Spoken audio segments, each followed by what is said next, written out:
The first step is to sit with your kids. Your presence as their safe and trusted caregiver is invaluable, especially after moments of escalation and dysregulation. Your kids need to know that you're there. They need to know that you have a plan to comfort them, and your presence sometimes is just enough. No words, no touch. Especially sometimes for our more volatile kids who struggle a little bit more with anger and rage. Maybe they've had a lack of trust in their previous caregivers. And so they may not want you to talk at them and they may not want you to touch them. This may actually re escalate them if you say anything or if you try to offer some type of touch that's even gentle. So we want to be mindful of that and knowing our kids. I want to give you an example. A few years ago, our church hosted a conference for foster and adoptive parents, and it was all about TBRI and parenting methods.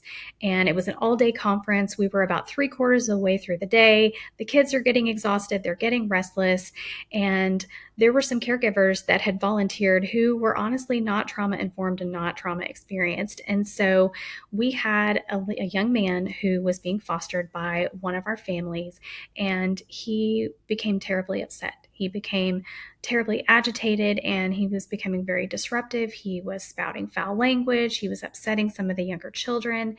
And so I was called in to try to help with the situation. He was curled up in a ball. I found him over kind of in a corner of a room. It's like he knew I was coming, even though he'd never even seen me before up until this point, other than just a greeting that morning when the family came in. And I found him sitting in that ball across from a playroom, and he was just kind of rocking back and forth. But I could see that he was ready for a fight with anyone who came near him. So he was not physically escalated anymore, but emotionally and mentally, I could see that he had still blown his lid and he was ready for a fight. So all I did was sit down next to him and just let him know, hey, buddy, I'm just going to sit here with you and I'm here to help. Listen, I was not met with a positive response. He did not embrace me as a safe caregiver. He had ugly words for me over the course of several minutes. This probably went on for about 30 minutes. He yelled at the top of his lungs for me to go away. I don't want you here. This went on for a good while, but finally, I started to watch his body language change because he realized that he couldn't push me away with his harsh words. So the worst of it was over, and he began to soften little by little.